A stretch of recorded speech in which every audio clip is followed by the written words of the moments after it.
In this video, I'm going to talk just a little bit about port security, and then we'll go through the configuration and kind of verify how it behaves. So for port security, what it does is it limits the number and which MAC addresses are allowed on a particular switch interface. So it's a port by port configuration. I could have one port where I'm allowing only one MAC address to be seen, and another port where I'm allowing 5 MAC addresses to be seen. And I'm going to do that, like I said, port by port.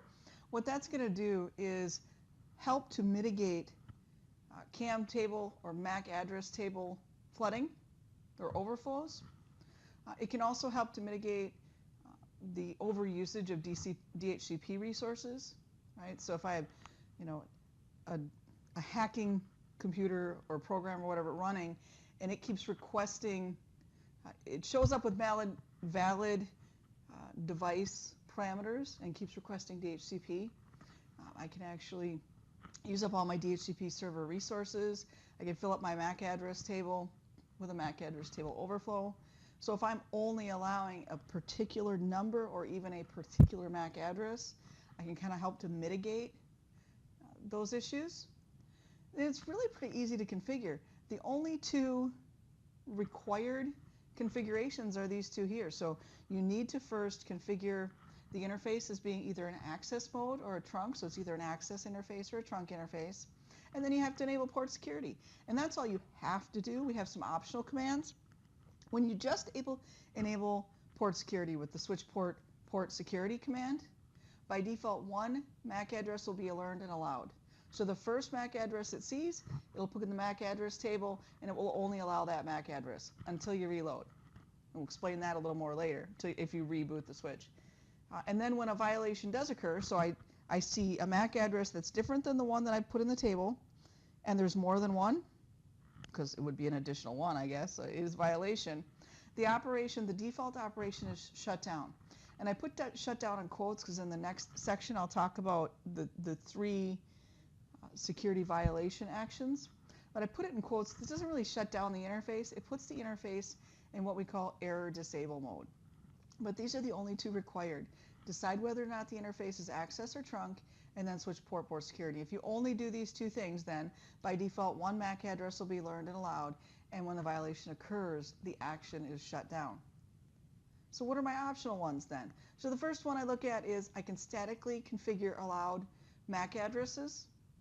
So I know that I have, and this could be an administrative headache in a sense, and we have a compromise in between there.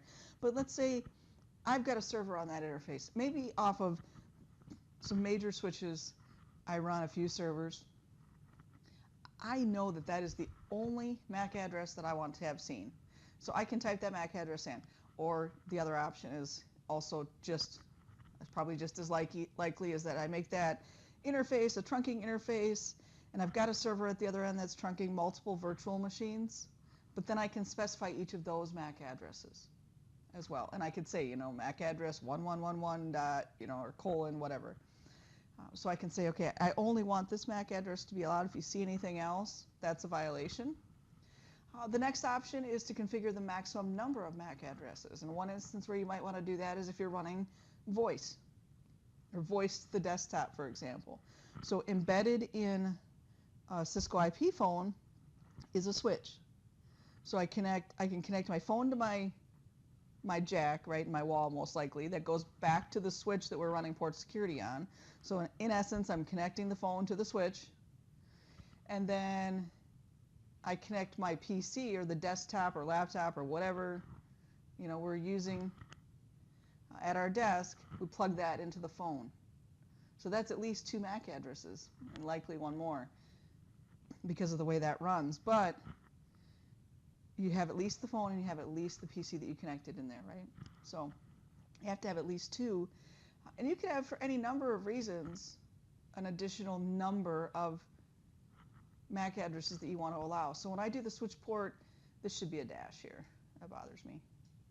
Switch port dash security maximum, and then I put the number in there. Now maybe it's 7. So I'm going to allow 7 MAC addresses to be learned and put in the MAC address table. Once those 7 have been learned, anything beyond those 7 is a violation. And then the port will do whatever we told it to do. The default is the shutdown, which, like I said earlier, is really error disable mode. Addresses learn dynamically by using the switch port security maximum command are added to the address table, but not the running config. So it's added to the MAC address table, but not the running config. So now we have something just a little bit different, and maybe a bit of a compromise between statically configuring each of our MAC addresses, but also knowing that we only want certain MAC addresses to be allowed on an interface. We could do dynamic sticky learning, which means learn the addresses dynamically, but once I've learned them, put them in the running config. So then what I can do as an administrator, I don't have to type each one in, right? I don't have to go to each switch and, you know, I've got a 48 port switch and it all goes back to the accounting department because, I don't know, we have a massive accounting department. I can let them just all plug in and turn on their computers. Basically, we probably have them already wired in if we've done it to this point, but everybody turns on their computers. The switch, all 48 ports learn a MAC address. Because I've used sticky learning, those MAC addresses go into the running configuration that's running on the switch. Now, as an administrator, all I have to do is save that running configuration. You know, save it to NVRAM, save it to NVRAM and an FTP server, whatever you want. But once I save that running config now, if the device gets reloaded for any reason, still when it starts up again, the only addresses that will be allowed on those ports are the ones that it originally learned. So the difference between this command and this command is simply that this one will only put it in the MAC address table. I can't do, like, say, a copy run start to save to NVRAM and then have saved those MAC addresses because it only goes in the table. Whereas this one, it goes into the MAC address table and the running config. So if I save the running config, then I can also save those MAC addresses that have been learned. So those are optional. And then our last optional is to configure a violation action. So the default violation action is shut down. Our other options are protect, restrict. Well, our other options are protect and restrict. So all of our options are protect, restrict, shut down. What protect does is all unknown MAC addresses will be dropped, which is exactly what restrict does. But in addition, restrict will send a syslog and an SNMP message, actually called the SNMP trap. So protect says, okay, anything past what's not in my table, because that's what's been allowed, or anything that violates the port security configuration, all those packets, they're just all going to be dropped. Restrict says, okay, we're still going to drop those packets, but let's send a message out. Let's send a syslog and an SNMP trap to let everyone know that, hey, you've got something happening here. And then shutdown is our default mode, which really means the port goes into error disabled state. You can't even use it. I think, if I remember, the LED even goes off, so the light will go off. And then it will also send a syslog and SNMP message so that you know. And the commands, the statically configure, I've had them in blue under here. I didn't really go through them, but the statically configure a particular MAC address. The command is switch port security, MAC address, and then whatever the MAC address is. To configure a maximum number or a number greater than 1 to be learned for MAC addresses, I can do switch port security maximum, and this should be a dash between port and security again, maximum, and then whatever that number is. You can actually do a combination of these two. So let's say I want to allow 3 MAC addresses to be learned, and I know one of them that I want to always be on there. You know, maybe in my phone example, it's the MAC address for the phone. So I specifically type in the MAC address for the phone. That's one of my 3 available MAC addresses. When I said the maximum number was 3, the other 2 will be dynamically learned and put into the MAC address table. Same thing with down here. So then switch port security, MAC address sticky. If I have this command in addition to this command, then my additional 2 that I talked about in just my previous example would actually also be added to the running config. So I would actually see all 3 addresses in my running config. And then the violation is switch port, or the violation action is switch port security violation, and then I choose one. I don't ever have these braces here. That's just my way of letting you know that this is the parameter that you have to choose, whereas this is the form of the command. So it's protect, restrict, or shut down. So now let's go ahead and look at how it's configured and how it behaves. So I'm going to do something really simple here. All I've got is one switch and one computer. And we're just going to configure port security. We're going to configure port security on the Ethernet 6. And I think in this particular switch, I oftentimes will use E6 because I may be using a fast Ethernet. I may be using a gig switch. I think this particular switch might be fast Ethernet, so I could have put an FA0/6 here. So I just use E6, so you know it's an Ethernet interface, and the port number is 6. So let's go ahead and bring the terminal over with a console connection for switch 1. All right, so now let's go ahead and configure port security. We'll first do just basic port security, just the 2 commands that you're required to have. Then I'll assign a static MAC address. Then I'll change the maximum number of allowed MAC addresses, and then we'll do sticky learning so we can see it in the running config.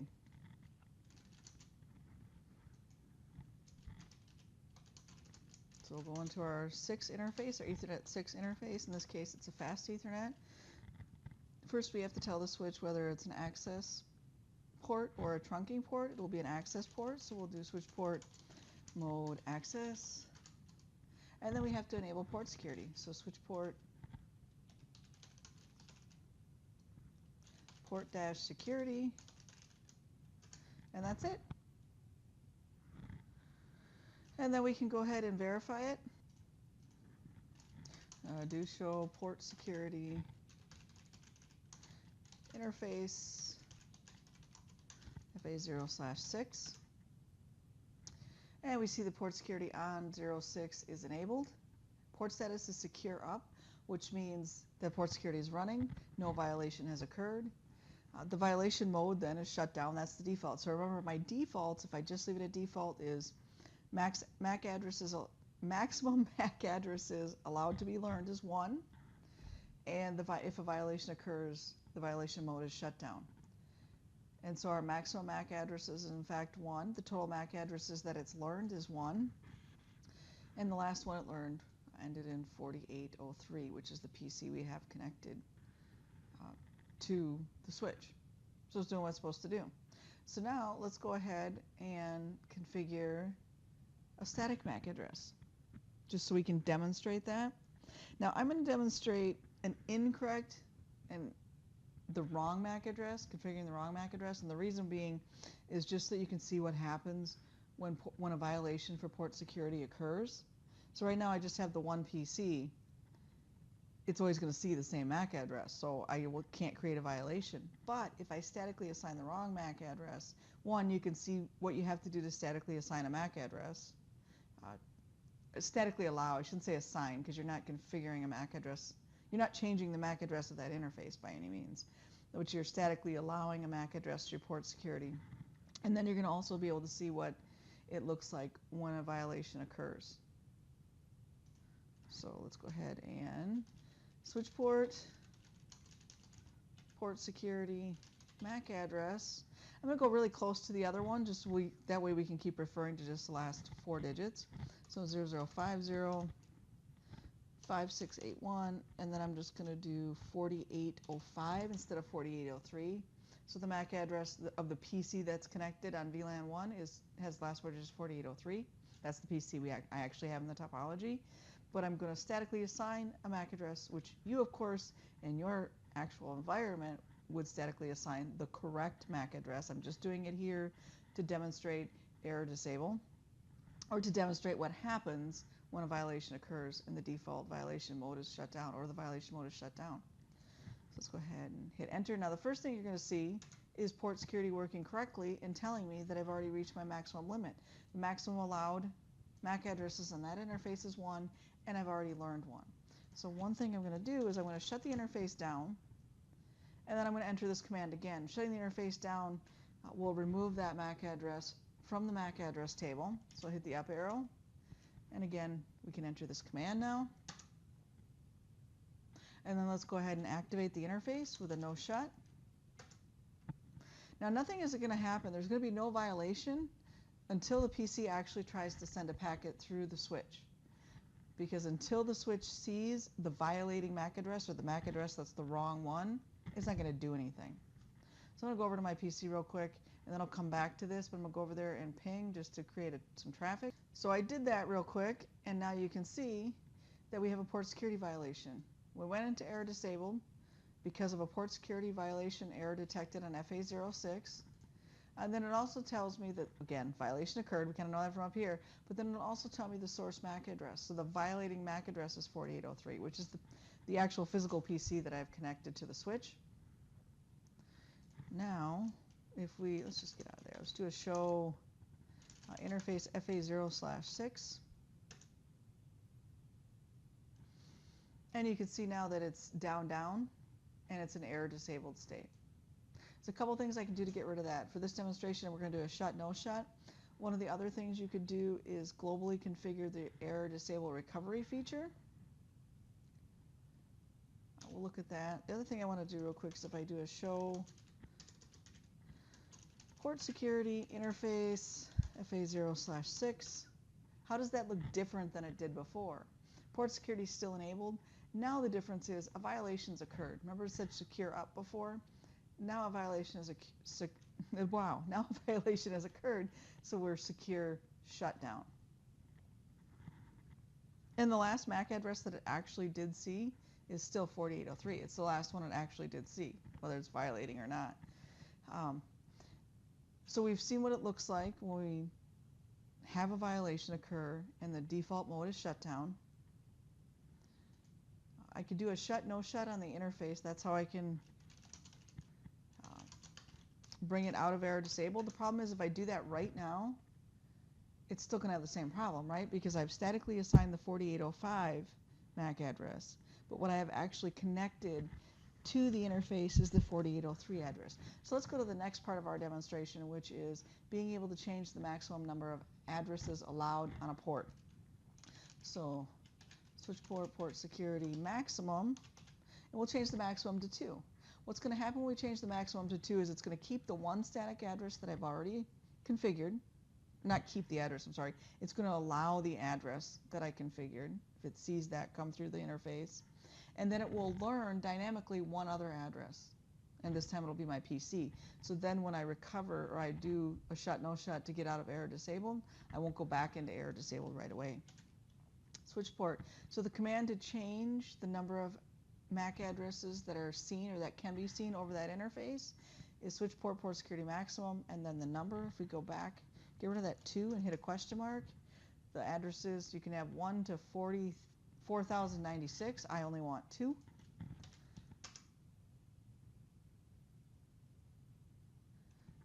All right, so we changed that. We want to do a shut. Oh, let's do the first thing. Let's do a show run begin. We're going to begin the first time it sees 0/6, which will bring us to the fast Ethernet 06. We see our configuration, switch port mode access. We're allowing 2 addresses now. This is our statically assigned address, or our statically allowed address, and just that we enabled it. Now let's go through and do a shut.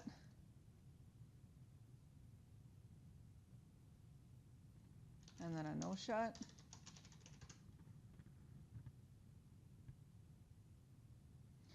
And that should bring us out of error disabled mode. So let's do a show in FA0/6. And in fact, we do see now that we're up and we're connected. So this interface is running properly right now. Let's go back and look at our port security again. Show port security interface FA0/6. Now we can see, again, still enabled. Now it's secure up instead of shut down. It also allows 2 addresses, and it's actually learned 2 addresses, and it says you've configured one of them. So what this tells me is I'm allowed 2. I've statically configured one of them that's allowed. The other one is learned dynamically. So the last thing, let's do a show run and begin again at 0/6 so we can see that interface. Just verify again. We don't see the second MAC address. We only see the one that we configured. Let's do, so the last thing that I really want to do and maybe there's two last things, if there's such a thing, is do sticky learning, which means once it learns the address, keep it and put it in the running config.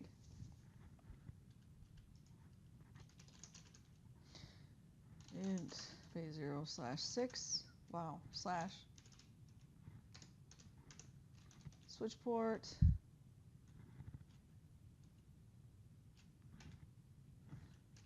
security. I should just tab complete, it's faster. MAC address, and then sticky. Okay, so this time it says, go ahead and learn my MAC address, keep it, put it in the running config. So if we do a show run here, hopefully it does what I want it to do. I always hate doing demos, you never know. Oh, so do show run, pipe it to begin at 0/6. And it did learn my other address. I could have, I suppose, included MAC address and I would have saw these three commands, but now we can see everything under the interface and we can see that it did dynamically learn the address and put it in the running config. That's the other thing. It dynamically learned the address before and allowed it packets from that address to come through. What it didn't do is put it in the running config. So now I could do a copy run start, and if something would happen or the switch would reload for whatever reason or I would reload it, it would have both of these addresses. These would be the only two allowed in. It wouldn't learn another address. So it's kind of a bit of a compromise between administratively assigning every single address and allowing it to learn it, then keep it. I think that's pretty much it. I guess what we didn't do is we didn't do a violation. I'm not actually going to change it. So I'm not actually going to change from shutdown, but I'll show you that we could change from shutdown. So if we do a switch port security violation, then my options are protect, restrict, or shut down.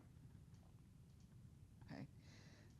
If I protect it, if I type in protect here, and that's all I have to do and I hit enter, I'm not going to do that because I don't really want to change it. But protect says, you know, it'll stop sending the frames.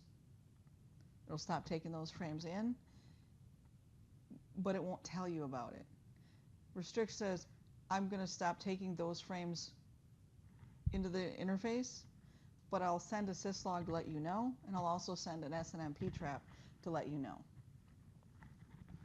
And then the last thing was, just real quick so you guys can see it, was the error disable recovery. So we have an error disable recovery, the cause, and I can pick all kinds of causes. Here we're going to do port security.